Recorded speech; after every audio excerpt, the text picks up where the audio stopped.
Buonasera zusammen. Ja, nehmen wir die Frage auf. Mein Vater erklärt mir jeden Sonntag unsere 9 Planeten. So habe ich früher diese 9 damals Planeten noch gelernt. Pluto. Ich glaube, es war 2006. Ein Zwergplanet. Was ist dieser Pluto? Das ist eine gute Frage. Erstens, unglaublich schön, dass ich hier sein darf mit euch allen. Ich habe gemerkt, dass wir alle Roger Federer-Fans sind, haben die gleichen Schuhe. Ich habe gesagt... Nicht abgesprochen. Genau. Ich habe bessere Socken als er. Mit Planeten drauf, ohne Pluto. Was passiert ist, manchmal lernt man etwas über das Universum und dann wird es komplizierter, manchmal wird es einfacher. Was passiert ist, vor 100 Jahren oder so hat jemand Pluto gefunden als Planet. Er geht um die Sonne herum, wie ein anderer Planet, war rund und schön. Plötzlich war noch ein zweiter Körper dazu, Charn, also ein zweiter, so ein Mond dazu. Und alle haben gedacht, das sei ein Planet. Okay, wenn wir heute uns ansehen, sagen, wie viele Planeten gibt es auf der Außenseite von Neptun, ist die Antwort vielleicht so 10.000. Und wir haben mehrere, die größer sind als Pluto. Und viele von denen haben mehr Monde und so weiter. Also die Frage ist, ob Pluto ein Planet ist. Wir können lange darüber sprechen, aber die Tatsache ist, wenn Pluto ein Planet ist, sind noch viele andere auch Planeten. Und was die internationale Gemeinde gesagt hat, hey, wir machen so eine neue Klasse von Kleinplaneten, weil wenn wir das damals gewusst hätten, hätten wir gesagt, das ist ein anderer Typ Planet. Ein wichtiger Himmelskörper, aber ein anderer Planet als alle anderen. Hilft das deinem Sohn für die Argumentation? Gut, jetzt wird das getan. Gut. Wir haben dann am Schluss Zeit noch, also die Unterstützung für gute Argumente, die sitzt hier. Der Perseverance Mars Rover. Ich habe den auch mit meinem Sohn gebaut, also er hat zugeschaut, weil ich hatte so Freude, den zu bauen. Und er hat mich immer gefragt, wieso sieht der so aus? Also wie viel Design steckt hier drin? Man könnte auch von Amerika denken, das wäre alles in Stars and Stripes. Wieso ist er weiß? Wieso hat er diese Form? Was können Sie darüber sagen? Also das Erste ist, dass Perseverance wirklich ein Zwilling ist von Curiosity. Ja. Also der erste große Rover dort. Und das Wichtigste daran, würde man sagen, abgesehen von den Rädern, es gibt 6 Räder, weil man die Räder so machen will, dass man über Geröll fahren kann, über Steine fahren kann, ohne dass man kippt. Das Wichtigste dafür ist diese Batterie hier, ist eine radioaktive Batterie. Also es ist radioaktives Material, das durch den radioaktiven Zerfall aufheizt und alles wirklich, also alle Instrumente die Energie gibt. Mhm. Und was man dann tun will, wenn man so eine Batterie hat, dann will man die Farbe und dann das ganzen Rovers so machen, dass die Temperatur ungefähr gleich groß ist überall. Also wirklich, dass man die Energie gut reinbringen kann, dass Temperaturgradienten nicht unglaublich groß sind. Darum sind die Farben, was sie sind, und auch die Geometrie ist so. Je nachdem, wo man hingeht, ist die Geometrie so. Also die Batterie ist unglaublich wichtig für die Antwort. Sie haben im Vorgespräch gesagt, mit dem Namen Perseverance, da waren Sie auch involviert, sogar verantwortlich. Erzählen Sie uns doch, wie das geht. Ja, es gibt so was. Also erstens war ich nicht der Mann, der mit der Idee gekommen ist. Kinder haben die Ideen und machen das ganz bewusst. Und ich bin wirklich stolz darauf, dass NASA macht. Also eben nicht politische Entscheide, sondern Kinder kommen. Und ganz am Schluss kommen irgendwie 6 Namen zu mir. Also ich bin der Chef von der Wissenschaft und ich wähle den richtigen. Also von Kindern, die dort gekommen sind. Ich habe Perseverance, Durchhaltewillen, gesehen als eine dieser. Eine andere war Hoffnung, Hope, war eine andere. Und Perseverance ist unglaublich. Also erstens weiß niemand, wie man schreibt, weil es so viele Buchstaben hat. Es geht nicht auf einen Twitter-Handle. Aber von Anfang an war ich unglaublich begeistert über Perseverance, weil mein ganzes Leben hatte das Gefühl, dass der Durchhaltewillen, dass man eben nicht aufgibt, wichtig ist für den Erfolg. Und man soll immer vorsichtig sein, wenn man schnell die Antwort weiß. Was ich gemacht habe, ehrlich gesagt, ich habe die Antwort gewusst, habe es niemand gesagt. Und dann ging ich mit dem Flugzeug nach Kalifornien, wo sie diesen Rover testeten, und es gab 20 Leute in den Raum gefragt. Das sind Leute, die ganze Nacht waren sie im Labor. Und und habe ihm gesagt, ich mache etwas, was noch nie passiert ist. Normalerweise passiert das in Washington. Und ich habe gesagt, ihr müsst mir helfen. Hier sind die 6 Namen. Und ich habe allen Chefs gesagt, dürft dabei sein, aber kein Wort. Weil ich will von den Leuten hören, die arbeiten. Sorry, die Chefs arbeiten auch, aber die Leute, die ganze Nacht arbeiten. Und sie haben gesagt, Perseverance ist das Richtige. Ich habe das gewählt, die PR-Leute, also die Kommunikationsleute. Ich war noch im Auto zurück auf das Flugzeug, haben sie schon angerufen und gesagt, mach den Fehler nicht, Perseverance. Das ist ein negatives Gefühl und so weiter, nicht positiv. Und ich meine, es war vorbei für mich. Es war Perseverance. Ich hatte das erste Gefühl, aber die Leute auch, die wirklich eine Rolle spielen.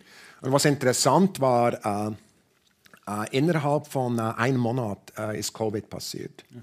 Und wir gingen nur auf den Mars, weil die Leute Perseverance zeigten. Und plötzlich war dieses Wort das wichtige Wort. Es wurde das Wort des Jahres in Amerika aus diesem Grund. Wirklich, weil Durchhaltewillen eben überall nötig ist, wo große Ziele erreicht werden müssen. Und für mich ich dachte immer, Perseverance ist eben nicht ein schlechtes Wort, es ist ein positives Wort. Etwas, das unglaublich genauso mit Erfolg zu tun hat wie Curiosity, Neugierde oder Hope, Hoffnung.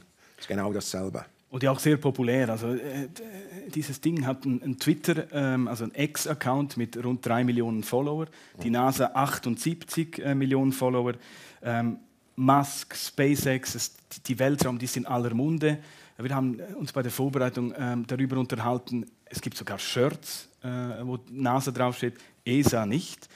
Was macht die NASA richtig, dass das Thema so populär ist, dass das Thema so auch in der breiten Masse so gut ankommt? Es gibt 2 Dinge. Die erste ist die Geschichte und das zweite ist Glück. Die Geschichte hat damit zu tun, dass für NASA einfach diese Apollo-Geschichte wirklich Raumforschung und NASA kommen zusammen. Und mit dem Aufwachen dieser neuen Generation von Raumforschern, mit Elon Musk, all diesen, wurde plötzlich NASA so zum Logo. Und das Glück war, da war ein neuer Chef von der NASA, ich habe für ihn gearbeitet, hat denen gesagt, hey, wir wollen, erstens sind wir die Regierung, wir müssen kein Geld verdienen an Logos, also Brand, wenn man die Analyse macht, ist eine der 10 besten Brands, gerade neben Coca-Cola. Und was er gemacht hat, er gesagt, wir machen eine einfache Art und Weise, dass die Leute den brauchen können. Und zwar können sie sagen, wir wollen ihn brauchen und wir schauen, dass sie den nicht abändern. Also sie dürfen nicht alles machen mit dem Logo, sonst gehen wir gerichtlich gegen sie vor. Aber wenn sie anständig sind mit dem Logo, können sie es brauchen. Und plötzlich haben Leute auf der ganzen Welt, also die besten Modehäuser haben angefangen, das zu brauchen und Millionen, also Hunderte von Millionen von Produkten kamen raus. Und NASA hatte nichts damit zu tun, außer eine gute Idee im rechtlichen Bereich. Und das Glück war einfach, das Timing war recht und die gute Idee von Jim Bridenstine, mein Chef dort, der hat das gemacht. Die Europäer müssen das auch tun, sie haben gerade angefangen. Also Josef Aschbach, das ist ein super Mann, Österreicher, auch aus den Bergen. Wir sollten den mal hier einladen, er ist super gut, der Europäische Raumforschungsagenturdirektor. Er ist irgendwie auch neben einer Abfahrt aufgewachsen, die bekannte in Österreich. Ich sage immer, Lauberhorn ist besser, und er Snowboard, ich bin nur auf Skis, also ich weiß nicht. Aber er hat auch das jetzt gemacht. Das andere Problem, das ESA ist ein komplizierteres Logo. Also NASA ist viel einfacher. Und ich habe immer gesagt, mach das Logo einfacher, dann brauchen es mehr.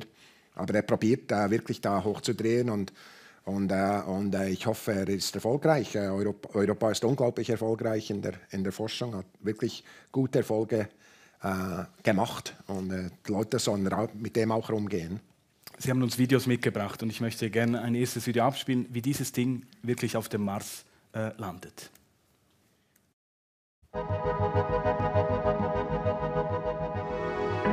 Propulsion, go. EDL phase lead, go. We have deemed Perseverance ready to execute entry, descent, and landing on her own. Confirmation of entry interface. Perseverance is currently going 5.3 kilometers per second, about 120 kilometers from the surface of Mars. It will start controlling its path path to the landing target. Parachute has deployed and we are seeing significant deceleration.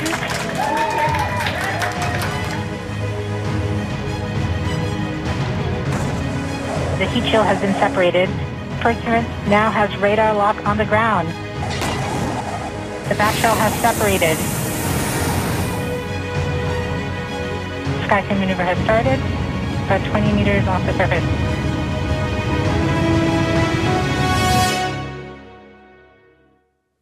Tango Delta, nominal. Touchdown confirmed. Perseverance safely on the surface of Mars, ready to begin seeking the sands of past life.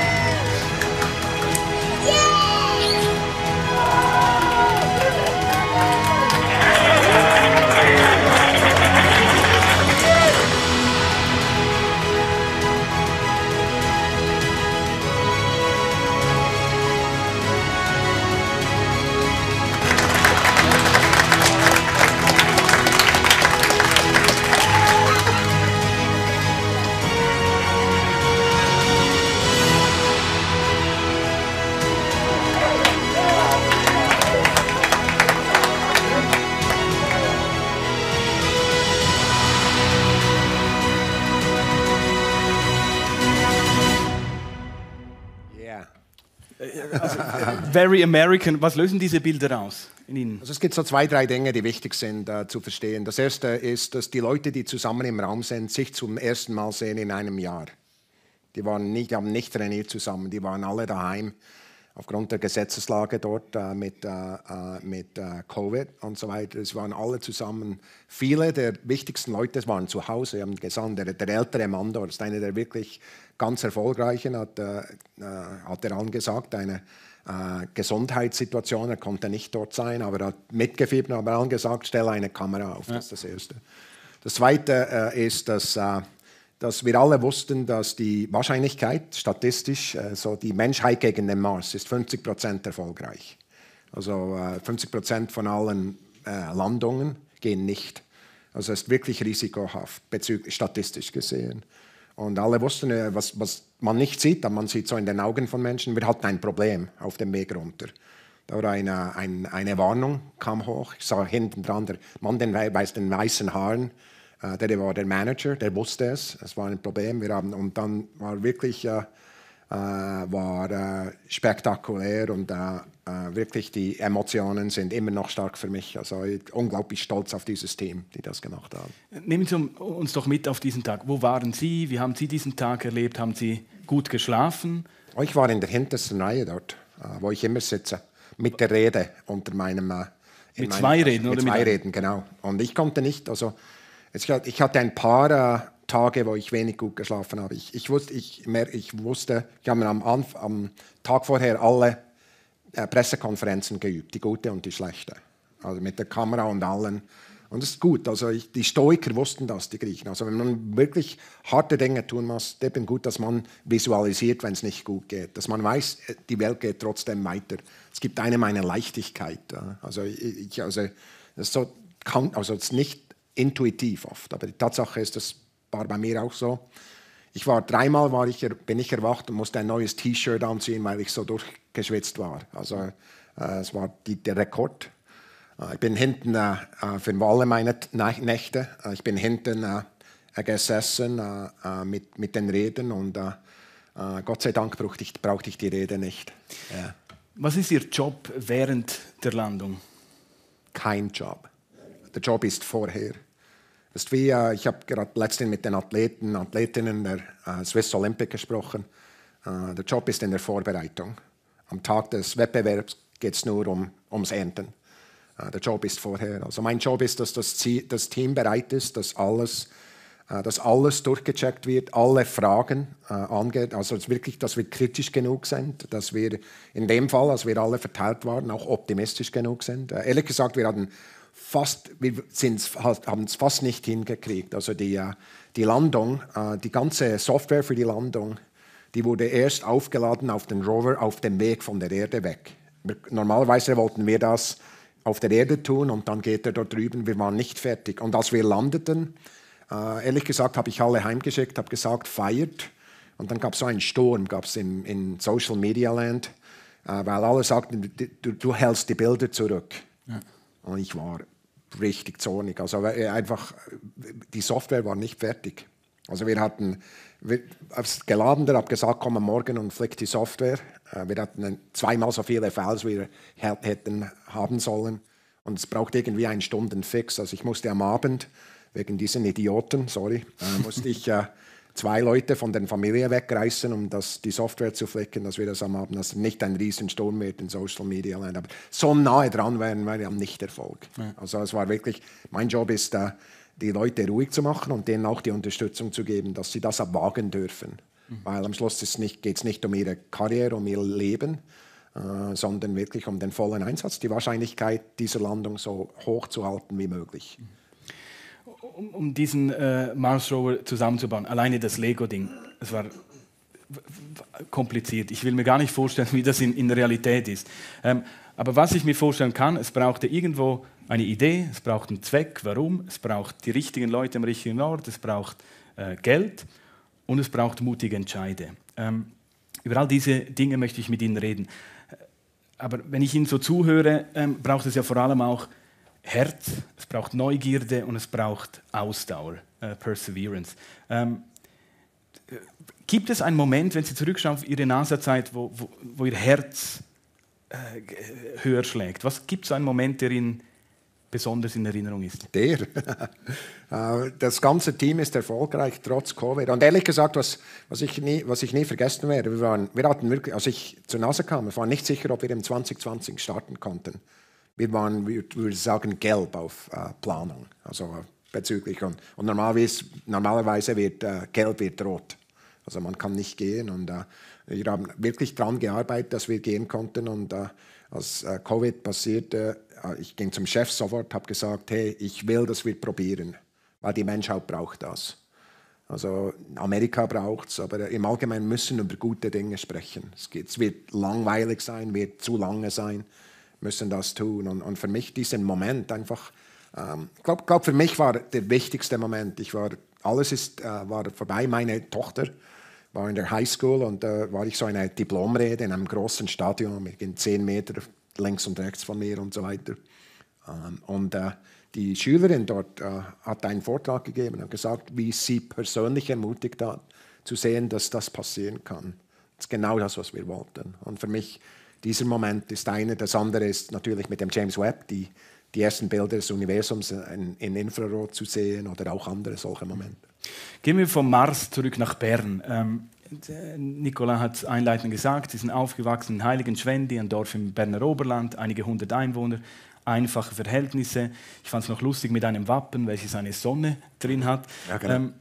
Bis zum NASA-Forschungsdirektor. Was braucht es da? Glück, Zufall, Arbeit, ein harter Grind? Rückblickend, was? Eine Kombination von allem? Also erstens würde ich sagen, also für mich war die öffentliche Ausbildung, die Schulen.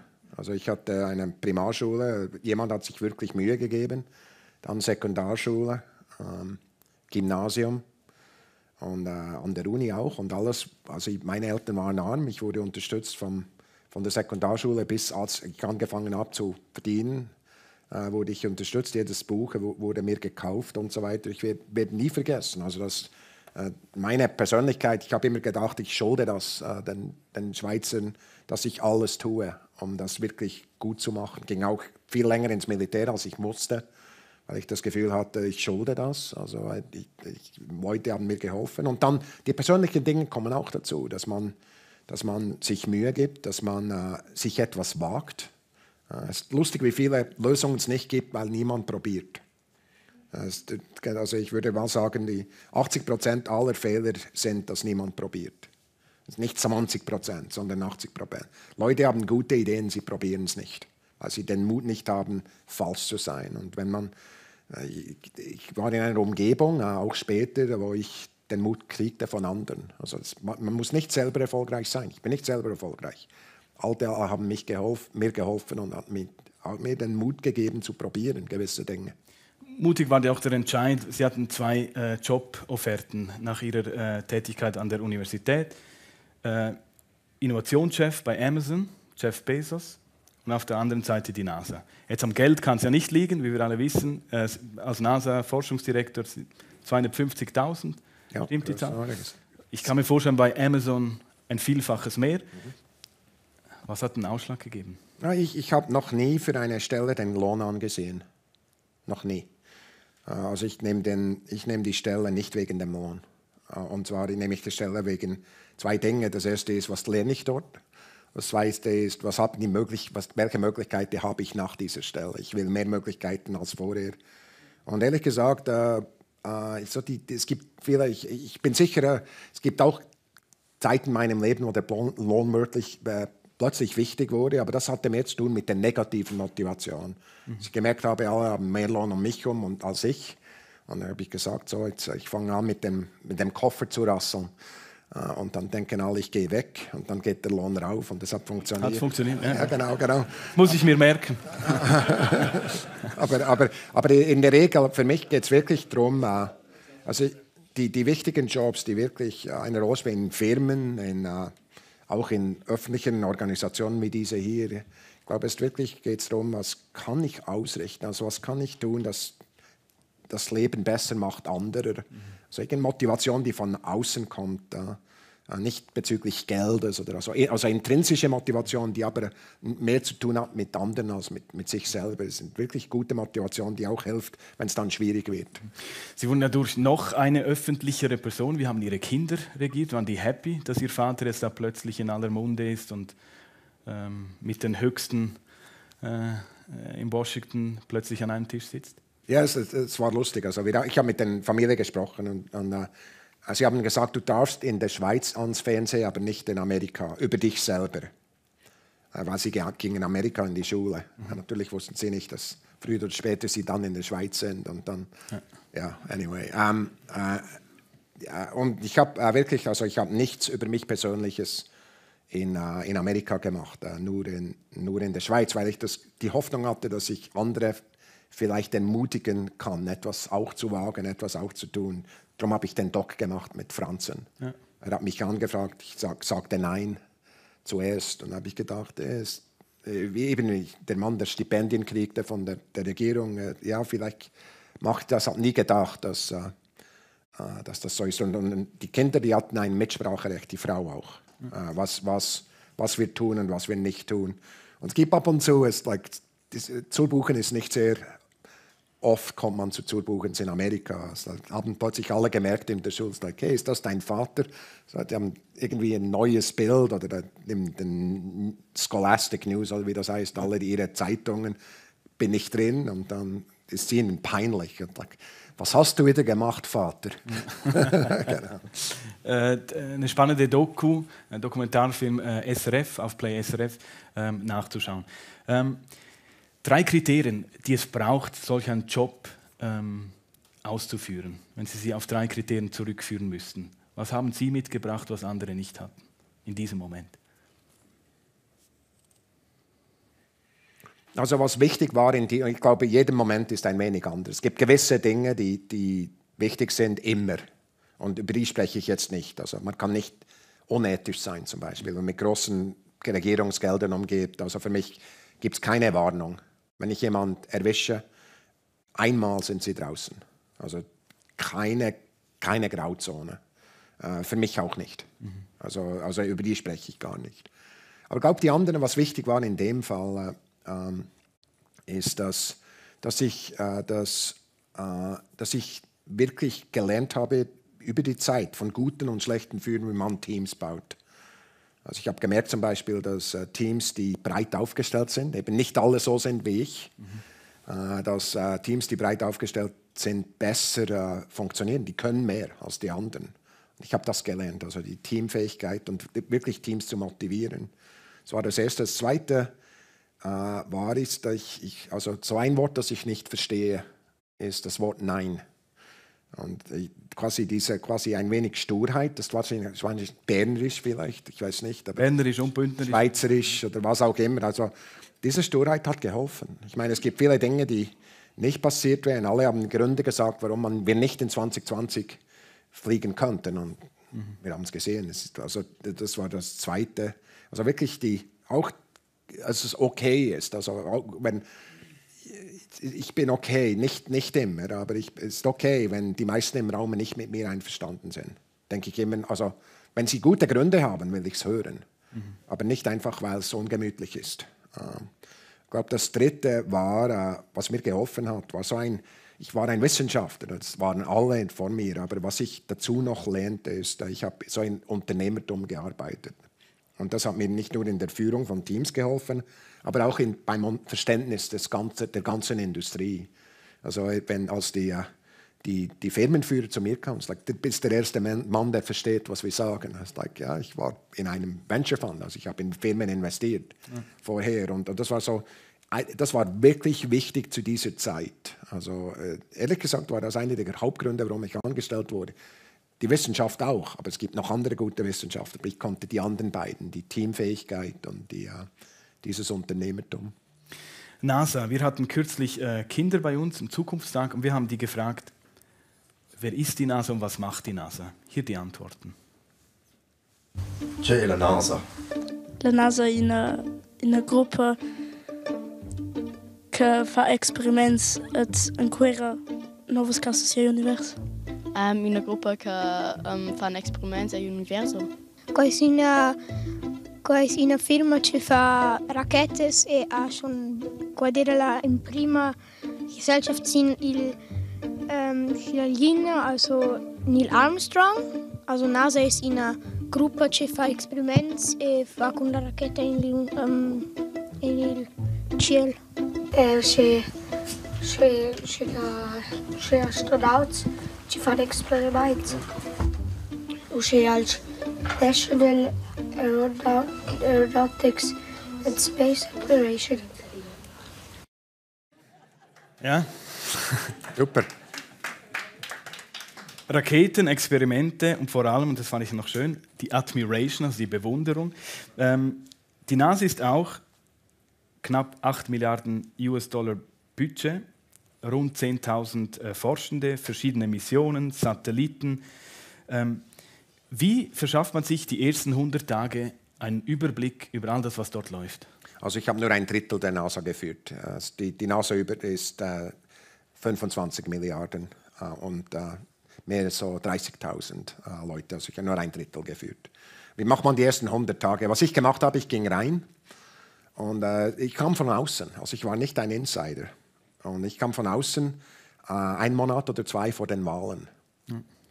Und jeder hat gedacht, er ist dumm, weil meistens werden die Leute entlassen auf meiner Stufe, weil sie zu hoch sind und kommen mit einem frühen Präsidenten rein. Und insbesondere, wenn sich die Partei ändert, geht es dann die falsche Richtung. Und ehrlich gesagt, mir war das mehr oder weniger egal. Ich habe einfach die Familie nicht gezügelt, bevor ich dachte, hey, ich bin dort für mehr als 6 Monate.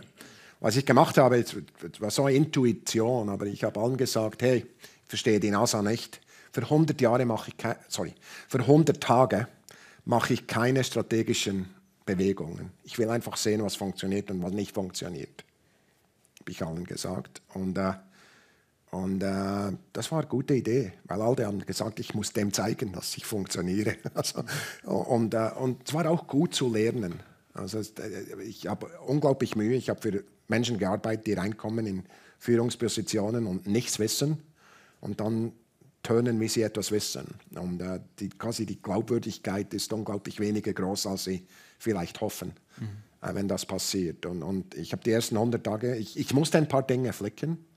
Wir hatten 2, 3 ethische Probleme. Also war ich wirklich, und wie gesagt, Worte spielen keine Rolle. Ich sage mal, es gibt so Firmen, die haben so ihre Werte auf so Karten, die Firmen. Also wir sind ethisch, wir sind inclusive, und also wir sind divers und so weiter. Okay, schön und gut, dass sich jemand Gedanken darüber macht. Die Frage ist jeden Tag, wenn dir jemand zusieht, mit einer Kamera hinter dir, was sind deine Werte? Taten, die einzige, das zählt. Worte auch. Ab und zu, insbesondere negative Worte, aber die anderen nur die Taten. Und für mich ich wollte eine Umgebung schaffen, wo Innovation, also wo wir mehr Fehler machen, nicht weniger. Und zwar, weil wir mehr wagen, nicht weniger. Und was heißt das? Wie viele Leute mussten Sie entlassen, wenn ich Sie richtig verstehe, die ersten 100 Tage? Die ersten 100 Tage nur 3, aber innerhalb von innerhalb von den ersten 2 Jahren habe ich wahrscheinlich ein Drittel meiner Stableute ausgewechselt. Und zwar oft nicht, also es gibt nur 2 Leute oder 3, wenn die alle hier wären, die sagten, hey, du hast etwas Schlechtes gemacht. Also ich habe mir Mühe gegeben und am Schluss warst du weg. Eine war in diesem ethischen Bereich, wo ich einfach nicht arbeiten kann und so weiter. Aber die allermeisten, was für mich auswechseln, heißt nicht, dass die weggehen, sondern dass man einen Job findet, wo sie erfolgreich sein können. Also jemand wollte gerne Vorträge geben und wirklich priestern und so weiter. Das war super, der ist spektakulär, aber er hat 80% aller Fälle mit Gerichtsfällen im Personalbereich waren in seiner Organisation, weil er nie dort war. Und entweder machst du den Job oder den anderen. Und wenn du lieber predigen willst, dann mache ich einen Predigerjob. Und du machst gute Arbeit. Also für mich geht es nicht darum, also ich habe wirklich das Gefühl, Menschen sind gut. Die wollen wirklich helfen. Die Frage ist, können sie erfolgreich sein in diesem Job? Also so ein Drittel habe ich in andere Jobs reingebracht und dann 2, 3 sind weg. Ich kann mir vorstellen, Sie haben es vorhin auch angetönt, jeder will zeigen, dass es ihn braucht, jeder will zeigen, dass es funktioniert. Auch budgetmäßig, also wenn ich das vergleiche mit der SEG auch, wir haben ja auch ein Budget von rund 1,25 Milliarden. Und sobald man sparen muss oder sobald irgendetwas ist, dann sind alle Bereiche erstens die wichtigsten, zweitens ja nicht sparen und drittens sowieso eigentlich noch mehr Geld. Wie haben Sie das erlebt? Also für mich ist unglaublich wichtig, dass jede Organisation weiß, was wichtig ist.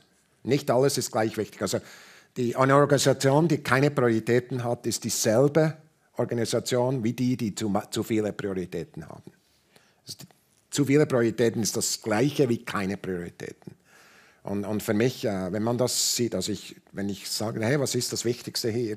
Wenn ich eine Liste von 10 Dingen kriege, gibt es keine Prioritäten. Ich muss nicht weiter fragen. Also und für mich, was ich hoffe in einer Organisation, die funktioniert, dass wir die Prioritäten wissen und dann, wenn es Budgets gibt, dass wir auch die Prioritäten unterstützen. Das heißt, dass gewisse Dinge mehr Geld brauchen, als sie früher brauchten. Das heißt, dass man anderorts einsparen muss. Also ich will nicht ein Budget haben, das jedes Jahr größer sein muss als das Jahr vorher. Ich bin auch ein Steuerzahler. Also ich habe nicht unglaublich Freude, wenn jedes Jahr die Steuern raufgehen. Und für mich ist diese Diskussion eine Diskussion, die unter Führern unglaublich wichtig ist, dass wir wirklich diskutieren, was sind die Prioritäten und was sind die Dinge, die wir zwar unglaublich probiert haben, aber es geht halt einfach nicht so, wie wir hofften. Und da spielt ja auch die Politik mit hinein, die Wirtschaft. Wie haben Sie diesen Druck verspürt? Also Sie sind auch zu Trump-Zeiten, waren Sie bei der NASA, Sie sagen ja selbst, er hat eigentlich der NASA geholfen, aber trotzdem mit diesem Druck, gibt es da Zielvorgaben, müssen Sie gewisse Sachen erreichen, leben Sie da von Monat zu Monat oder können Sie darüber was erzählen? Also ich sage immer, alle arbeiten für jemanden. Wenn sie gewählt werden, arbeiten sie für den Wähler oder die Wählerin. Wenn sie einen Chef haben, dann für den Chef. Also alle arbeiten für jemanden und ich arbeite auch für jemanden. Der Chef der NASA und hat mehrmals sich geändert und auch in der Regierung. Also alle haben das Gefühl, sie seien wichtig. Also im Repräsentantenhaus, im Senat, aber auch im Weißen Haus und kommt ein total neues Team rein. Jedes Mal, wenn ein neuer Präsident kommt und alle, die etwas gelernt haben, sind weg und man fängt wieder vorne an. Also das ist so das amerikanische System. Und es kann natürlich kann eine Chance sein, dass man ab und zu spült, aber es kann auch frustrierend sein. Gibt es so lustige oder besondere Anekdoten, die Sie haben ja auch Kontakt, wir sehen es hier auf dem Bild eben mit Washington, aber auch mit Elon Musk, den man von außen betrachtet vielleicht als verrückt bezeichnen würde. Gibt es da was einen Kontakt, einen Moment, eine Situation, wo Sie einfach lachen mussten, weil es so absurd oder so außerirdisch war für Sie? Also einige der Momente sind wirklich lustig und schön. Also ich war, als der Helikopter da Ingenuity flog, ganz eigene Geschichte, zum ersten Mal. Also wir probierten schon vorher und es ging nicht. Plötzlich war übrigens als Perseverance landete, der erste Anruf war Biden. Ja. Und er war so begeistert, dass etwas Gutes passiert. Er war so begeistert, hat angerufen. Und eine riesen Panik, wo sind alle Chefs? Der Präsident ruft an. Aber als der Ingenuity, als der Helikopter flog, war ich so, also war nicht im Weißen Haus direkt in dem Fall, aber so auf Kamera haben wir miteinander gesprochen und haben mir gesagt, hey, mein Großsohn hat mir eine Frage gestellt über Mars. Kannst du mir die beantworten? Ich will heute früh in der Kirche hat er die Frage gestellt. Und ich habe gedacht, man sieht oft diese Menschen so als Politiker und manchmal nicht wirklich als Menschen. Dann trifft man sie und sind einfach Menschen, genauso wie Menschen, die wir treffen, die sich mehr Sorgen machen über was der Großsohn denkt, als die Regierungsangestellten. Also das war wirklich super. Ja, es gibt schon Dinge, also der Herr Trump war sehr bekannt beim Tweeten, also irgendwie und oft kamen Tweets raus, ohne dass die Leute es wussten. Also es gab wirklich Leute in jeder Regierung, jeden Regierungsamt, die schauten einfach dem Twitter zu und probierten zu reagieren, so schnell wie sie konnten, weil wenn es rausging, wurde es nie zurückgezogen. Und ich war in einem Meeting mit dem Chef der NASA damals, und wir hatten so eine Strategie, zum Mond und dann zum Mars zu gehen. Und dann kam ein Tweet raus, ich saß mit dem Chef dort, also irgend von den Top 10 Leuten waren auch dort. Und plötzlich ging die Türe auf mit riesen Energie und die Kommunikationschefin kam rein und sagte, Code Red, hat sie gesagt. Wir haben einen Tweet. Der Trump hat getweetet, dass warum gehen wir zum Mond, um Gottes Willen, wir schon mal dort müssen, zum Mars direkt.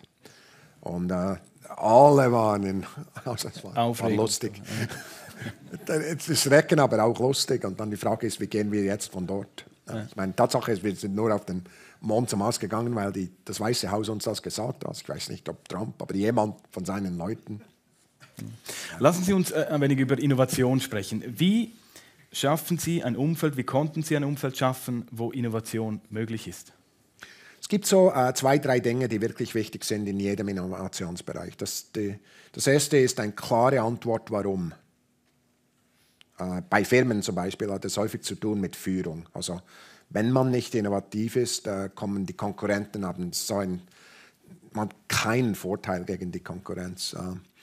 Für uns ehrlich gesagt bei der NASA, ich ging hin und ich habe gesagt, also ich habe mir darüber Gedanken gemacht, wenn jemand die Geschichte erzählt der Weltraumforschung, also viele der Forschung, die wir heute tun, ist im Weltraum, die Geschwindigkeit dieser Weltraumforschung kommt von der führenden Organisation, die ich leite.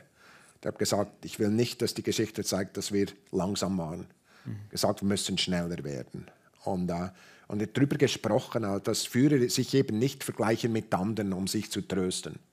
Also man sagt, wir haben alle gesehen, wir sind in der Mitte. Und Führer machen das nicht. Nie. Was Führer tun, die sagen, wie gut können wir sein und wie nahe dran sind wir. Also die vergleichen sich mit Potenzial. Also das Warum ist unglaublich wichtig. Das Zweite ist, die Umgebung zu bauen, wo Innovation passieren kann. Und es ist absolut klar, dass Innovation und Iteration immer zusammengehen. Anders gesagt, Innovation und etwas geht nicht. Geht immer zusammen. Es ist unglaublich einfach, ein Team zu bilden, wo niemand mehr etwas probiert. Einfach das erste Mal, weil etwas in die Hosen geht, muss man den Mann anbrüllen oder die Frau anbrüllen und vor allem bloßstellen oder noch schlimmer. Und dann sagen wir, du bist dumm und du hast einen Fehler gemacht. Und dann niemand probiert das mehr. Also die Frage ist, wie geht man um mit etwas, das nicht passiert. Das ist so das Zweite. Wenn Innovation auf Widerstand stößt, wie reagieren Sie?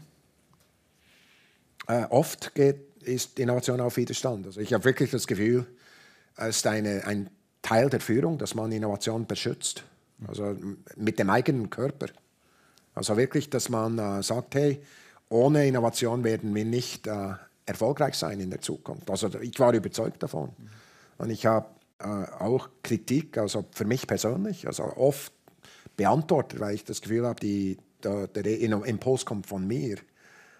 Was wir genau machen, ich will nicht sagen, was das Wichtigste ist, weil ich bin nicht die beste Person in allen Bereichen.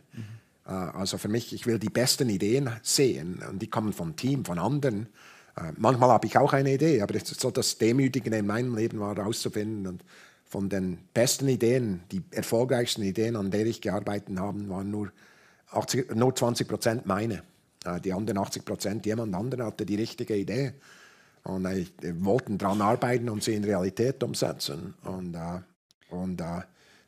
Die Frage ist, will man Recht haben oder erfolgreich sein?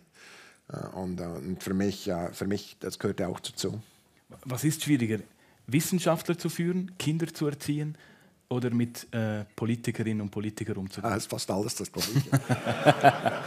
Es ist erstaunlich, wie sich Erwachsene wie Kinder verhalten manchmal. Ja. Das ist wirklich, ich habe das Gefühl, also, die Erfahrung als Eltern ist gut. Zum Beispiel, also ist wirklich gut. Also, aber im Allgemeinen fand ich, für mich war Politik schwieriger, einfach weil ich musste lernen zu denken wie Politiker. Also meine Tatsache ist, ich will, dass unser Erfolg die gut aussehen lässt. Also ich will nicht gegen sie arbeiten. Ich habe immer den Politikern gesagt, ihr seid auch im Team. Ich habe ihnen T-Shirts gebracht. Hey, du bist auch im...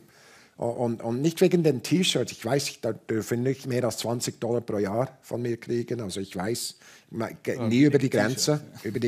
Aber Tatsache ist, sie sind dabei und sie wissen, ich verhalte es auch so. Ich gebe ihnen auch Informationen. Also ich wusste, ich ging zum ersten Mal, habe ein Interview gegenüber James Webb. Und ein Journalist hat mich gefragt, hast du Angst, dass es nicht funktioniert? Ich habe gesagt, ja. Und mein Journalismusdirektor ist fast vom Stuhl gefallen und gesagt, das darfst du nie sagen. Habe ich gesagt, aber es ist wahr. Ich habe Angst. Natürlich, der nächste Satz war, ich vertraue dem Team, dass wir erfolgreich sein können. Aber es ist unglaublich schwierig. Wir müssen zusammenarbeiten. Ich sage nicht nein. Ich habe das auch so gemacht mit den Politikern. Wenn ein Politiker mich fragte, wie geht es mit Perseverance, sage ich, hey, das Team macht unglaublich Fortschritte. Wir haben 3 Probleme. Die 3 größten Probleme sind 1, 2, 3. Willst du mehr wissen? Und wenn die Antwort ist ja, ich sage, okay, ich schicke den Manager vorbei, dann kannst du mehr wissen. Und meistens haben die Leute gesagt, hey, kein Problem, vielen Dank.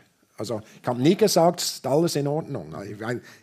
Wenn man etwas Schwieriges macht, ist nicht alles in Ordnung. Mit anderen Worten, ich habe wirklich das Gefühl, auch in der Politik, was ich gelernt habe, man soll die Menschen als Menschen nehmen, zuerst. Und wirklich als auch Mensch behandeln, nicht irgendwie so jemand, wie die im Fernsehen ist. Sprechen wir über Fehlerkultur, weil das ist ja was Sie auch oft betonen. Ich meine auch, all die Missionen, die sind öffentlich, die Kameras sind auf Sie gerichtet und wie Sie sagen, Sie haben 2 Reden bereit, das kann 50% ist die Chance. Sie sagen immer, über Fehler zu sprechen sei unglaublich motivierend und inspirierend. Was war Ihr größter Fehler? Fast alle meiner größten Fehler hatten zu tun damit, dass ich Entscheide, von denen ich wusste, zu langsam umgesetzt habe. Also ich habe der Organisation geschadet, weil ich den Mut nicht hatte oder die Gewissheit nicht hatte. Oft war es im Personalbereich, also jemand war so ein Schänder von den Menschen und ich habe so Signale gesehen, habe nicht wirklich hingesehen. Wenn ich hingesehen habe, habe ich es dann schon gelöst, aber man will nicht... Für mich ist einfach zu langsam schwierige Dinge eingesetzt. Obwohl ich mehr umgesetzt habe als andere, würde ich immer noch sagen, die größten Fehler, dass ich zu langsam war. Was würden Ihre Mitarbeitenden auf die Frage antworten? Ich weiß nicht, Sie müssen sie fragen. Wahrscheinlich, was sie sagen würden, ist, er ist zu ungeduldig.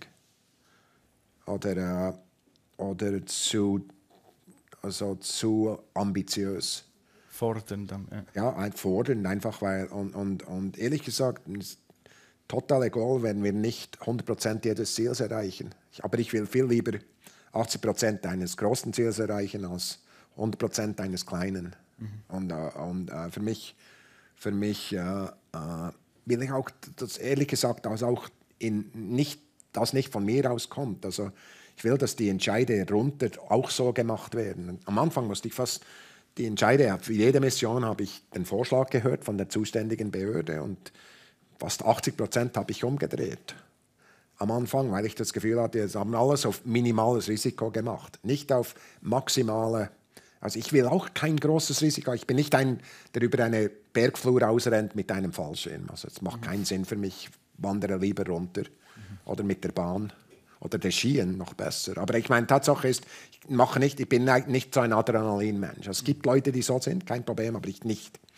Also, aber ich will, dass wir uns überlegen, was ist das Ziel, das wir erreichen können. Und wenn es mehr Risiko braucht, oder wenn das Ziel 10-mal größer ist und ich brauche 20% mehr Risiko, ist das absolut der Wert, das zu tun.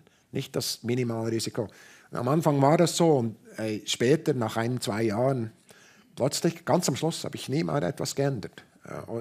Und ehrlich gesagt, es ging in die Organisation rein. Es ist auch immer noch so. Ich sehe das auch. Und für mich, das war einer der größten, also das Schönste zu sehen.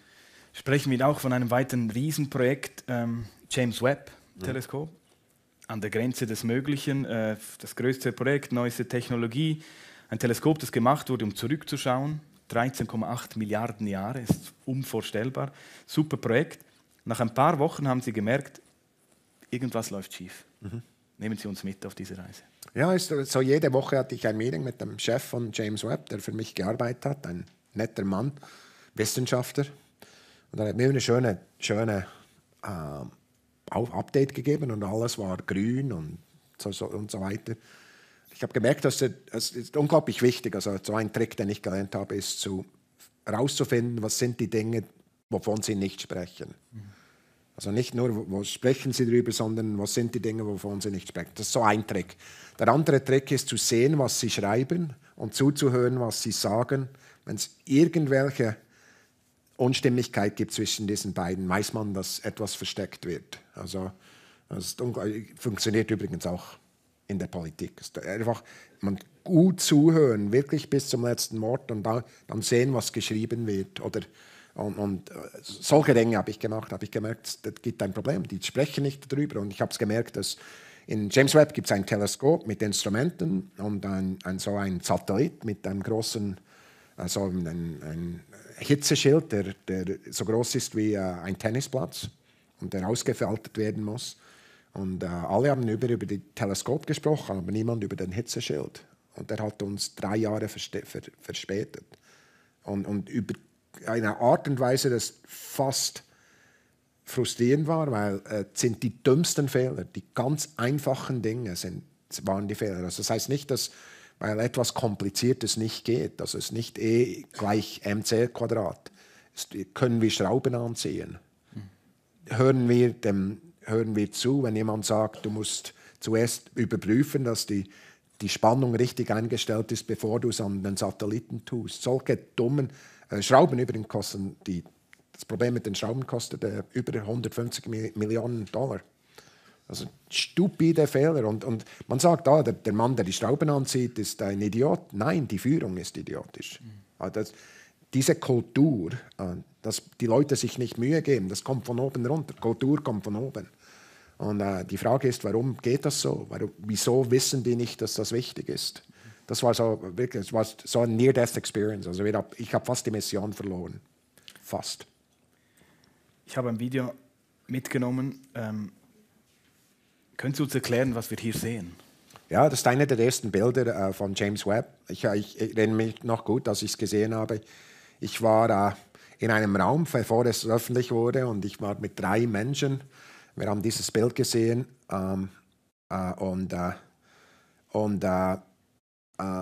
ich habe plötzlich gemerkt, dass alle still waren, habe ich gesehen. Ich war der Einzige, ob ich der Einzige bin, alle waren in Tränen, weil wir zum ersten Mal sehen die Natur in einer Art und Weise, wie wir ihn noch nie gesehen haben, in infrarotem Licht. Was wir dort sehen, ist so ein Nebel, 7500 Lichtjahre weg, also das ist in unserer Galaxie. Das ist so ich würde sagen, so ein Spital. Und zwar sind Sterne, die dort, all das Gelbe und Braune sind Sterne, die am Ende des Lebens sind und ihre Schalen abgeworfen haben. Die Sonne macht das auch, Louis, in 4 Milliarden Jahren ungefähr, oder? Wird die Sonne das auch tun? Also jedes Stern geht so durch ein Leben. Also es ist nicht unser größtes Problem heute, würde ich sagen.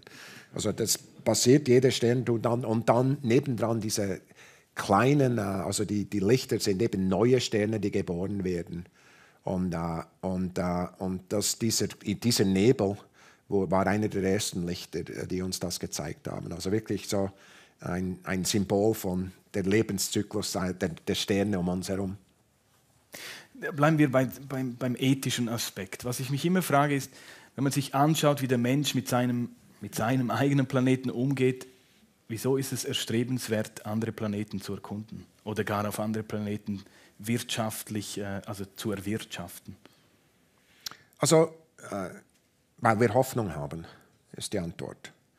Wenn wir das Gefühl haben, wir sind die letzte Generation auf der Erde und die einzige Chance, die wir haben, zu überleben, ist, wenn jeder letzte Schweizer Franken, jeder letzte Dollar nur auf ein Ziel ausgerichtet ist, und das ist zum Überleben. Das heißt, dass wir keine Hoffnung haben, außer Überleben. Das wollen wir tun. Ich glaube nicht, dass wir dort sind. Wir wollen natürlich unseren Planeten pflegen. Wir wollen natürlich gut sein zu unserem Planeten, zu unseren Kindern, die nach uns kommen. Aber wir wollen auch in die Zukunft sehen. Wir wollen denen Lösungen geben für Probleme, die wir noch heute nicht haben, die in der Hand sind, für sie, wenn die kommen. So haben wir auch Probleme gelöst. Meine Tatsache ist, so 60-70% aller Daten, die uns zeigen, was passiert auf der Erde, kommen vom Weltraum. Das größte Forschungsprojekt im Weltraum in der Welt war Teil dieser 8 Milliarden, 2,5 Milliarden oder so, war das amerikanische System, und dann dazu noch 1 Milliarde für also für Wettervorhersage und so weiter. Also all das ist eben auch Weltraum, und für mich glaube es wäre unglaublich, also ist wichtig, dass wir die Straße machen, dass wir unfallfrei fahren können. Es ist wichtig, dass wir sicher sind, aber es ist auch wichtig, dass wir investieren in die Zukunft. Und für mich es braucht Leute, die wirklich darüber nachdenken, was das richtige Verhältnis ist. In der Schweiz weiß ich nicht, was die Antwort ist, weil ich zu wenig das politische System verstehe. Aber ich meine, Tatsache ist, es wäre unglaublich traurig, wenn wir in einer quasi globalen Krisensituation in der Schweiz sagen, wir gehen jetzt alle zusammen, machen nichts. Weil die Geschichte zeigt, dass wer in Krisensituationen investiert, gewinnt in der Zukunft. Ich möchte wirklich, dass wir auch auf die Zukunft sehen und Möglichkeiten uns ausdenken. Nicht massiv, weiß nicht was. Also wir wollen zuerst denken, wer muss das bezahlen und so weiter. Aber für mich ist das der Grund. Beides ist wichtig, nicht nur eines. Wenn man auf dem Mond ist, auf dem Mars, schaut man ja immer auch zurück auf die Erde. Natürlich. Wie geht es der Erde? Also es gibt Schwierigkeiten im Moment, wirklich Schwierigkeiten. Und zwar, ich meine, es gibt viele da, die haben nichts zu tun mit Theorie, einfach Messungen. Also die Meeresspiegel gehen hoch. Ich bin auf einer einen Verwaltungssitz einer Immobilienfirma in Amerika, und wir haben paar Milliarden dieser Investitionen in Florida, können keine Versicherungen mehr kriegen. Wir sind nicht am Meer. Es gibt keine Versicherungen mehr für Wasserschaden. Ich meine, das passiert heute. Dasselbe in Kalifornien, keine Feuerversicherungen mehr, weil es zu trocken ist. Es ist nur die amerikanische Seite. Es gibt dieselben Probleme auf der ganzen Welt. Und ich meine, Tatsache ist, das heißt nicht, dass wir alle verzweifelt sein sollen. Sondern wir sollen, wenn etwas, was ich gelernt habe, ich habe unglaublichen Optimismus über was Menschen tun können, wenn sie zusammenspannen. Und was wir tun wollen, ist, die Leute zusammenbringen, die besten Ideen an den besten Ideen arbeiten. Es gibt viele Technologien, die wir noch nicht haben. Es gibt viele Dinge, die wir zwar ein Problem lösen, aber auch das Leben besser machen können. Das sind so die Probleme, die wir lösen wollen. Und ich habe unglaublichen Optimismus, dass viele dieser Ideen auch in der Schweiz wachsen können. Es sind neue Arten und Weisen, diese Probleme zu lösen. Die Erde ist ein guter Planet, um etwas zu beweisen. Und das wollen Sie jetzt künftig auch in der Schweiz machen. Was sind Ihre konkreten Ziele? Haben Sie Pläne? Ja, auch genauso wie an der NASA ist mir unglaublich wichtig, dass wir nicht an meinen besten Ideen arbeiten, sondern an den besten Ideen um mich herum. Es gibt so 2, 3 Dinge, die sind einfach. Es gibt kein Ausbildungsprogramm in Raumforschung in der Schweiz, und wir bauen das erste, und zwar, weil alle Studierenden das wollen. Und ehrlich gesagt machen wir es 3-mal schneller als normal. Ja. Ich bin unglaublich stolz auf alle die Kollegen, die das tun. Übrigens habe ich Ihnen gesagt, wenn wir es nicht schnell probieren, sagt mir es, bevor ich unterschreibe. Ja. Weil ich will sicherstellen, nicht alles muss schnell sein. Aber ab und zu, insbesondere wenn wir etwas für die Studierenden tun, muss man Gas geben können. Und ich bin unglaublich begeistert. Es gibt viele Menschen, die dort wirklich Ausbildung machen können. Übrigens, die Industrie in diesem Bereich ist 500 Milliarden Dollar im Moment weltweit. Und Schweizer Firmen haben viel wirklich Hightech-Produkte, die in der ganzen Industrie dort sind. Also das Ausbildungsprogramm ist das Erste. Das Zweite, was wir tun wollen, an der ETH insbesondere, ist, es gibt unglaublich gute Professoren. Louise Hare ist hier, sag mal die Hand hoch. Ist einer dieser Menschen auf der Welt, die unglaublich praktische Erfahrung hat, Satelliteninstrumente zu bauen. Sie wohnt in Davos, in Sonnenphysik einer der führenden Menschen in der Welt. Sie ist hier und die Frage ist, wie können wir ihr helfen, dass sie diese Instrumente bauen kann und diesen Ruf von Davos mit Fröhlich oder wie der heißt und andere wirklich weiterfahren kann. Es gibt Professoren wie Louise anderswo, also wir wollen das bauen, wirklich schneller Ideen rauszubringen, agiler zu sein. Wenn man klein ist, kann man agiler sein. Wie ist es eigentlich als ehemaliger NASA-Forschungsdirektor? Jetzt kommen Sie in die Schweiz. Gibt es da Auflagen, vertragliche, dass Sie Geheimnisse nicht ausplaudern dürfen, dass Ihr Handy irgendwo noch abgehört wird? Gibt es da Auflagen, die Sie beachten müssen, oder sind Sie völlig entbunden jeglicher Auflagen? Nein, also alle Geheimnisse, von denen ich weiß, gehen bis zu meinem Lebensende. Und ich werde auch nie eine Grenze überschreiten. Ob mein Handy abgehört ist oder wird oder nicht, wenn es würde, würden Sie mir es nicht sagen. Oder vielleicht nicht verstehen. Aber ich meine, die Art und Weise, wie ich mich verhalte, dürfen Sie gerne zuhören. Also ich mache nichts, das ich nicht soll.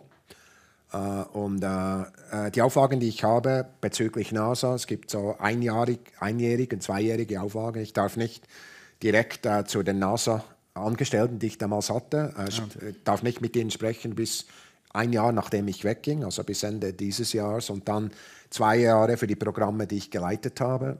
Und das ist gut, das ist so eine richtige Entscheidung. Das sind die richtigen Gesetze, weil ich soll nicht von der NASA weg und die Leute beeinflussen. Und ich würde das auch sonst nicht tun, aber die Tatsache ist, das Gesetz ist auch so. Also es gibt Auflagen bezüglich meines Verhaltens, aber nicht Auflagen, die mich irgendwie einschränken bezüglich, was ich hier tun soll. Fact-Checking. Wir haben es abgemacht. Nicola hat es einleitend auch gesagt, es gibt Filme, Science Fiction, wo man sich oft fragt, kann das überhaupt sein, ist es übertrieben, stimmt das? Ich habe verschiedene Filme mitgenommen. Der Martianer, The Martian, einer ihrer Lieblingsfilme, Ridley Scott, Regisseur, geht es darum, dass ein Astronaut auf einer Mission auf dem Mars zurückgelassen wird, wegen eines Unfalls, da ums Überleben kämpfen muss, weil die Rettungsmission dann erst ca. 4-5 Jahre später ihn abholen kommen kann. Er produziert dann Wasser, stockt seine Vorräte an. Wie es ausgeht, Sie können es selber dann nachschauen. Realistisch, nicht realistisch? Ist fast alles richtig.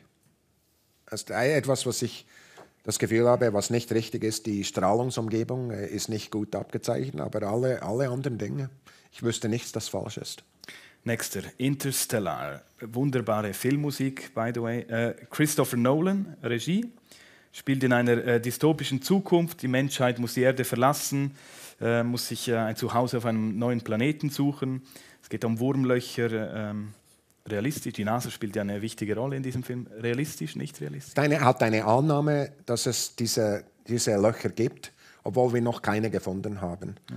Das ist die einzige Annahme, die ich sagen würde, ist so ein Stretch. Alles andere ist gut. Es sind wirklich gute Leute, die dort waren. Also ich genieße den Film unglaublich. Vielleicht können Sie doch noch kurz sagen, die Wurmlöcher in 2-3 Sätzen, dass man sich was...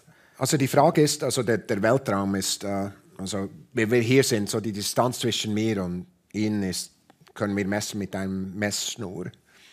Und wir sind in der gleichen Zeit, also unsere Uhren, wenn Sie Schweizer Uhren sind sie genauso schnell und genauso gut. Also es ist unglaublich einfach zu sagen, wo wir sind relativ zueinander. Auf großer Distanz ist es nicht so, weil wenn ich die Distanz zum Merkur messe, ist die Sonne verkrümmt den Raum.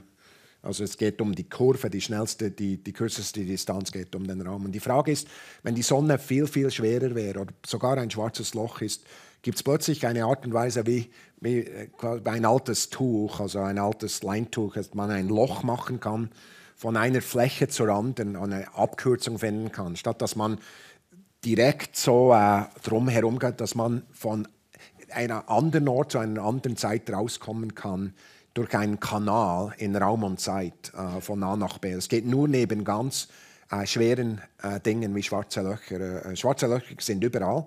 War auch neu in meinem Leben. Also ich habe, als ich studiert habe, ganz am Anfang, war die Frage, gibt es diese schwarzen Löcher? Das war so eine Frage, wo die Leute noch drüber gestritten haben. Alles vorbei. Es gibt gute Beobachten, sogar Bilder von diesen schwarzen Löchern jetzt. Also die Frage ist, gibt es diese Löcher? Und es gibt nur diese Löcher, wenn die allgemeine Theorie, die wir immer brauchen, sonst die Relativitätstheorie, wenn die nicht stimmt. Also es gibt wirklich Änderungen zur Relativitätstheorie. Relativitätstheorie, wenn die richtig ist, dann gibt es die Löcher nicht. Und es gibt sie wahrscheinlich nur auf kleinen Volumen. Aber das ist die Annahme. Es gibt Hypothesen, dass es die gibt. Wir haben noch nie einen gefunden. Das ist total faszinierend. Wir gehen weiter. Armageddon, das jüngste Gericht, Katastrophenfilm, Michael Bay, 98, Asteroid kommt, Erde wird zerstört. Wie realistisch ist dieses Szenario? Müssen die Dinosaurier fragen. Das ist ihnen auch passiert. Es ist ein Stein gekommen, ein paar 6 bis 10 Millionen Kilometer im Durchmesser und die Erde total das ganze Klima verändert. Also alle 100 Millionen Jahre oder so passiert das auf der Erde. Können wir auf dem Mond ablesen, wo wir diese Einschlagraten messen können. Wir eben alle 100 Jahre oder so kommt ein Stein, der eine ganze Region auslöscht, so 100 Meter oder so. Und Armageddon sagt, hey, es ist ein Riesenstein und wir brauchen Nuklearwaffen, um den aufzusprengen. Auf dem habe ich nicht gearbeitet, weil ich ehrlich gesagt nicht will, dass Länder anfangen, Nuklearwaffen in den Weltraum zu tun, auch wenn es um die Steine geht, also um Asteroiden geht. Was ich gemacht habe, die erste Mission, die ich ins Budget getan habe, die nicht dort war DART, wo wir in einen Asteroiden reingefahren sind, so als Gamer, als kleiner Junge. Ehrlich gesagt ist es wichtig, es ist auch gut den Menschen zu erklären, dass wir eben über solche Dinge Gedanken machen. Diese DART-Mission, um wirklich einen Asteroiden auf den Weg zu stoßen, das ist realistisch. Armageddon, gewisse Dinge über Asteroiden sind nicht, oder Kometen sind nicht realistisch, aber ich meine, Tatsache ist, dass es die Gefahr gibt, ist realistisch und dass Nuklearwaffen für Große wichtig sind, ist auch richtig. Wir hoffen einfach nicht mit dem Asteroid Zurbuchen, den es ja auch gibt. Irgendwo da draußen ist ein Asteroid nach Ihnen benannt. Ich war unglaublich enttäuscht, dass er nicht auf Kollisionskurve mit der Erde ist. Jede Person würde meinen Namen kennen für alle Ewigkeit. Für alle Ewigkeit, wer weiß. Nein. Houston, we have a problem, oder wie es ja wirklich war, Houston, we have had a problem here. Apollo 13. War es einfach Glück, Zufall, dass die 3 wieder zurückgekommen sind? Alle Erfolge haben ein wenig Glück. Also es ist unglaublich wichtig, dass man nicht irgendwie sagt, dass man alles kontrollieren kann. Auf dem Mars zu landen, wir hatten Glück. Ja. Nicht nur, also man kann vieles kontrollieren, aber nicht alles. Das muss man sich auch dran denken, wenn mal etwas nicht geht. Apollo 13 war dasselbe. Die hatten genug Luft, dass sie wirklich die Lösung finden konnten. Ich kenne Leute, die daran gearbeitet haben. Der Mann, der dieses CO2-Filter erfunden hat, auf dem Boden und dann ihnen die Anleitungen hochgeschickt hat, mein Freund. Und ich habe immer gedacht, das ist die beste Einführung. Es geht so, kennt ihr Apollo 13, der Mann, der diesen Filter empfunden hat? Den nicht. Das ist cool. Ja? Also viel davon ist auch Führung. Gene Kranz, die Hauptfigur, der Controller auf dem Boden, hat denen so Mut gegeben und wirklich diese also 3, 4 neue Lösungen, die erfunden werden mussten, mit Zeitlimite. Und spektakulär. Also die Geschichte ist einer meiner Lieblingsfilme. Zeitlimite, Sie haben es gesagt. Es kommt zum Abschluss 13 Kurzfragen, wo ich Sie auch um eine kurze Antwort bitte. Worauf sind Sie in Ihrem Leben so richtig stolz? Meine Familie. Welche Apps brauchen Sie jeden Tag? Meine App zum Rennen und auch also die Karten, um den Weg zu finden, weil ich gehe immer verloren. Und neu vielleicht auch Play RTR nach dem heutigen Namen, wer weiß. Wichtigster Kontakt in Ihrem Handy ohne Ihre Familie?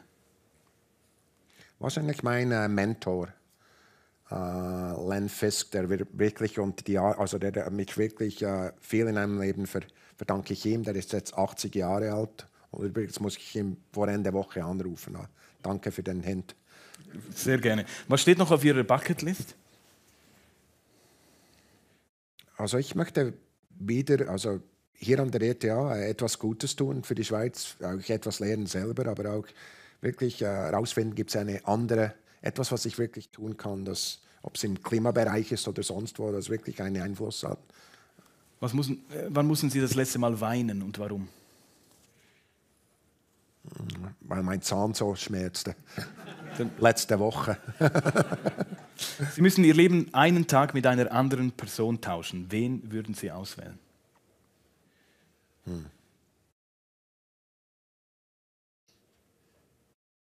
Das hat mich noch nie jemand gefragt. Eine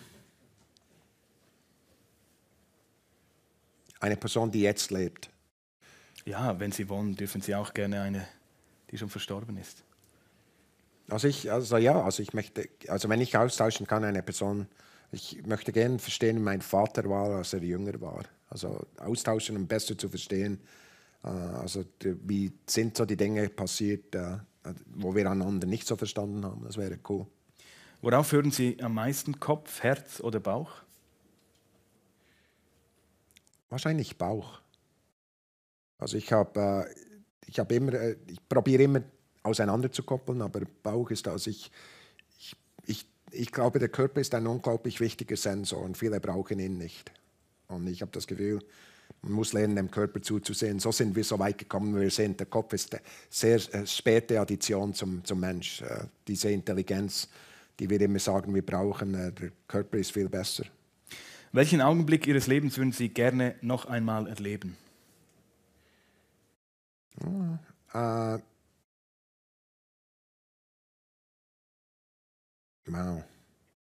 Wahrscheinlich die Geburt meiner Kinder. Das war so wirklich so, weil ich das Gefühl habe, die ganze Welt dreht sich um uns jetzt gerade. Was ist etwas, das Sie gerne tun würden, sich aber noch nie getraut haben zu tun? Ein Triathlon, weil ich das Gefühl habe, ich ertrinke beim Schwimmen. Ohne welches Essen könnten Sie nicht leben? Wahrscheinlich Bratwurst, sorry. Mit Wenn ich oder in die ohne Schweiz Senf? komme ich immer zuerst Gipfeli und Bratwurst in die zweiten. Ich bin noch nie in der Schweiz gewesen ohne diese beiden. Das ist eine tolle Kombination. Also nicht zum gleichen Zeit. Nein, verstanden. Was würden Sie tun, wenn Sie wüssten, dass Sie nicht scheitern würden? Oh, noch riesigere Probleme angreifen. Was ist der Sinn des Lebens? Wert zu haben für andere. Und wie beschreiben Sie Unendlichkeit in einem Satz?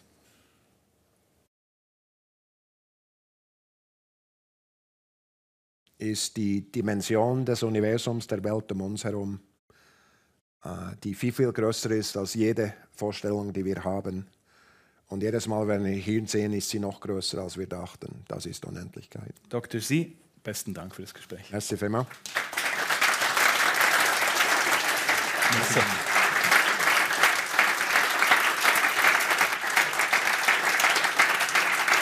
Danke vielmals.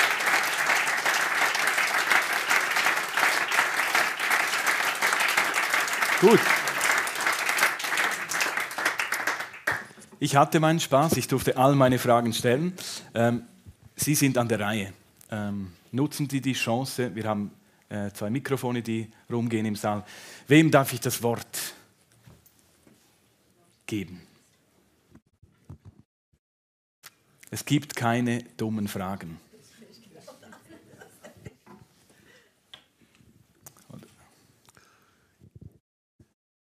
Ja, bitte, danke vielmals für den Mut. Ja, herzlichen Dank für die Möglichkeit, nochmals eine Frage zu stellen. Ich durfte schon heute Nachmittag den Vortrag hören. Es war super, mit all diese Fragen. Wunderbar, Gymnasiasten. ja, sehr toll. Gymnasiasten, Der Kantonsschule. Ja. Wem gehört der Weltraum? Das ist so eine Frage, die man vor allem mit Elon Musks Starlink-Satelliten sich dessen nochmals bewusst wurde. Was ist jetzt die Idee, wie geht man mit diesem auch ein Problem um, wenn man immer mehr Objekte im Weltraum hat? Und nicht nur die Satelliten, die funktionieren, sondern nachher auch, wenn sie zerstört werden durch Kollisionen. Von den 3 größten Problemen in Weltraumforschung ist das eine der Probleme. Das andere ist übrigens, dass Krieg in den Weltraum gebracht wird. Das ist wirklich ein Riesenproblem und wir sind drauf und dran, das zu tun als Welt, leider. Aber dieses Problem ist ein Problem, das kommt davon, dass wir nicht miteinander sprechen. Also, jetzt war gerade der chinesische Chef war in Washington, also in Kalifornien mit Biden, und ich hoffe, dass das aufgenommen wird. Also das Hauptproblem, das wir heute haben, ist, dass die Leute, die am meisten dazu beitragen, nicht Elon Musk ist unter den Gesetzen von Amerika. Ich habe noch nie, also ich habe alles gesehen, was er gemacht hat. Zum Beispiel, sagen wir, schießen einen Tesla auf den Mars. Ich weiß, dass es keine Wahrscheinlichkeit gibt in 1 Million Jahren, dass er den Mars trifft. Das musste er beweisen, bevor er launchen konnte. Ich habe es angesehen, bevor wir sagten, es ist okay. Weil keine Batterie drin, weil wir wollten nicht, dass, also mit anderen Worten, Elon Musk darf nur das machen, was Amerika sagt. Aber das Problem ist, dass es gibt keine Regulation. Es ist wie die Ozeane. Wir kamen zusammen nach dem Zweiten Weltkrieg, haben also Regulation gemacht. Wir wissen, wie der Ozean verwendet werden kann. Das Problem ist, beim Weltraum, es gibt keinen Ort, der jemandem gehört. Wenn man etwas hintut, geht es über die ganze Welt und bis am Schluss ist man überall fast. Außer mit einem ganz kleinen Orbit ist man überall. Also das Problem, das wir haben, ist, wir brauchen unbedingt Regulationen. Und zwar nicht, weil wir mehr Gesetze wollen, sondern weil wir in einer Art und Weise mit dem Weltraum umgehen wollen. Und wenn wir das nicht tun, ist innerhalb von 20 Jahren oder so, gibt es Gebiete im Weltraum, die wir nicht mehr benutzen können für Dinge wie Wettervorhersage oder andere. Also es ist wirklich ein dringendes Problem, das gelöst werden muss. Im Moment ist die Antwort zur Frage überhaupt nicht klar. Es gehört nicht dem Elon Musk, die Amerika muss unterschreiben, bevor der Elon launcht. Also das ist ein amerikanisches Problem, nicht ein Elon Musk-Problem. Besten Dank für die Frage. Weitere Fragen im Raum? Ja, bitte, dahin. Ja, ich habe eine Frage. Glauben Sie an außerirdisches Leben und was halten Sie von Flugobjekten, die offenbar oder angeblich gesichtet worden sein sollen? Wenn ich etwas beobachtet habe in den letzten 20, 30 Jahren, ist, dass ich weiß nicht, was die Wahrscheinlichkeit ist für außerirdisches Leben, aber ich weiß, es ist ungefähr 200 Mal größer, als es war, als ich studierte. Weil die Zahlen, wir wissen, welche Zahlen da reingehen, die Zahlen sind viel größer. Es gibt mehr Planeten. Für jeden Stern im Himmel gibt es mindestens einen Planeten im Mittel. Wussten wir nicht. 20% von denen sind in einer Zone, wo sich Leben bilden kann bezüglich der Temperatur. Wussten wir nicht. Und viele andere. Also die Wahrscheinlichkeit, die Antwort natürlich wissenschaftlich, ich weiß nicht, ob außerirdisches und intelligentes Leben gibt. Wir haben noch keines gefunden. Aber die Tatsache ist, wir nehmen es alle an, es gibt es. Einfach weil es unglaublich überraschend wäre, wenn plötzlich, wir haben diese Degradation durchgegangen, also vom Zentrum, die Erde im Zentrum, bis wir irgendeiner von 400 Milliarden Galaxien auf einem anderen Galaxie sitzen mit einem Stern, der ganz normal aussieht wie alle anderen Sterne. Warum wäre plötzlich Leben der einzige Ort im ganzen Universum hier? Aber die Antwort ist, ich weiß es nicht. Diese Beobachtungen kommen insbesondere von der Luftwaffe. Ich finde es unglaublich wichtig, dass die Leute darüber sprechen, wenn sie Beobachtungen machen, wenn sie etwas sehen, das keinen Sinn macht. Und nicht vor allem wegen Außerirdischen, sondern weil es wichtig ist, dass wenn man etwas nicht versteht, dass man nicht wegsieht. Was passiert ist, es gibt Dinge, die haben zu tun mit den Kameras selber, es gibt Dinge, die haben zu tun mit anderen Ländern und so weiter. Es gibt ein paar Dinge, die wir nicht verstehen. Also die Zahl ist ungefähr bezüglich letzten Monat oder so, gab es 800 Beobachtungen von Pilotinnen, die etwas gesehen haben. Nur 6 sind nicht erklärt bis jetzt. Und ich kenne die meisten dieser 6 persönlich, wo ich dort war. Und das Problem dort ist nicht, dass irgendjemand aus dem Fenster gewunken hat und alle sagen, wir dürfen es nicht sagen. Es ist einfach die Tatsache, es gibt nicht genug Daten. Also ich würde mal voraussagen, ich weiß nicht, was die Antwort ist, aber die Wahrscheinlichkeit, dass Außerirdische um uns kreisen in unserem Luftraum ist unglaublich klein. Insbesondere, wenn wir denken, dass das die Beobachtungen sind, die das beweisen. Es kann gut sein, dass es Intelligenz hier gibt und wir wissen nicht, wo sie ist und so weiter. Das kann ich mir gut vorstellen. Es kann auch sein, dass wir beobachtet werden von intelligenten Wesen und sagen, hey, ist nicht gut, dass wir jetzt kommen. Contact ist übrigens ein Film, von dem ich gesprochen hätte. Das ist einer meiner Lieblingsfilme. Der erste Film, den meine Frau mitgenommen haben, war immer noch unser Lieblingsfilm, Jodie Foster. Also es kann gut sein, dass es das gibt, aber wahrscheinlich nicht in diesen Beobachtungen. Herr Fuhrer, das Mikrofon kommt. Besten Dank. Noch einmal zu Elon Musk. Ist er ein Konkurrent für die NASA? Wird mit der Zeit SpaceX quasi übernehmen und die Mission machen zum Mars? Oder ist das Ganze auch etwas fantastisch? Also ist er auch ein Fantast? Also wie sehen Sie die realistischen Chancen, dass er Erfolg haben wird? Und wie ist die Haltung der NASA zu SpaceX? Das ist eine gute Frage und ich würde mal einfach Fakten sagen. Also bis vor 20 Jahren oder so wurde jede Rakete, die gekauft, die amerikanische Satelliten in den Weltraum gebracht wurde, wurde entwickelt durch Regierungsverträge, die direkt von der NASA oder von der Air Force auskamen. Nur noch eine einzige Rakete wird entwickelt im Moment innerhalb der Regierung. Alle anderen werden gekauft von dem Privatsektor. Und eine davon ist SpaceX. Die wichtigste davon ist SpaceX. SpaceX ist wird dieses Jahr 100 Mal launchen ungefähr. Alle 4,2 oder so Tage werden sie launchen. Und die Kosten der Launches in den letzten 10 Jahren sind ungefähr 30% gesunken. Und was alle, die militärische Seite der amerikanischen Regierung und auch NASA, zählen darauf, dass die Firma dort ist. Also die meisten, ich habe in meinem Job dort 37 Satelliten in den Weltraum befördert von der Erde und außer 2 eigentlich alle auf privaten Raketen und viele von denen auf SpaceX. Also, Elon Musk ist wirklich mit SpaceX eine der wichtigsten Firmen für den Erfolg von Amerika. Und ehrlich gesagt, ohne das, würde ich auch sagen, ist es unglaublich schwierig zu sehen, wie die westliche Welt Schritt halten kann mit der östlichen Welt bezüglich Weltraum. Larry Page, der Gründer von Google, hat mir einmal gesagt, es gibt mir immer, wenn die Leute über Führung sprechen, denken sie immer, wo sind wir heute? So eine Zahl. In Bezug von Google. Wir haben 70% aller Suche ist auf Google, nur 30% ist auf Bing. Er hat gesagt, ist die Abänderung dieser Zahl über Zeit, die erste Ableitung. Die Frage ist, wenn es 10% hochgeht dort und wir gehen nur 1% hoch, ist eine Frage der Zeit, sind wir nicht mehr dort. Also für mich ist für Führung auf der westlichen Seite, insbesondere für Amerika, sind private Firmen, nicht nur SpaceX, sondern private Firmen unglaublich wichtig. Und deshalb sehen das eigentlich alle. Das Problem ist, dass er ab und zu, er hat so ein Bad Boy Mode. Manchmal geht er in diesen Mode und es tut einem leid, wenn man ihn kennt. Das ist wirklich ein intelligenter, erfolgreicher Mann. Was er geschafft hat schon jetzt mit SpaceX ist unglaublich. Diesen Freitag, morgen, probiert er den nächsten Launch mit der größten Rakete, die je gebaut wurde. Der erste ging nicht.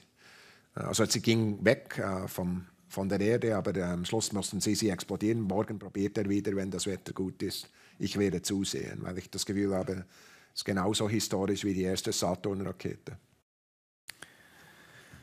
Danke. Eine letzte Frage und dann geht's zum Apero. Sicher, dass niemand fragt. Ja, Flavio. Wie weit ist die Tiefseeforschung im Vergleich zur Weltraumforschung?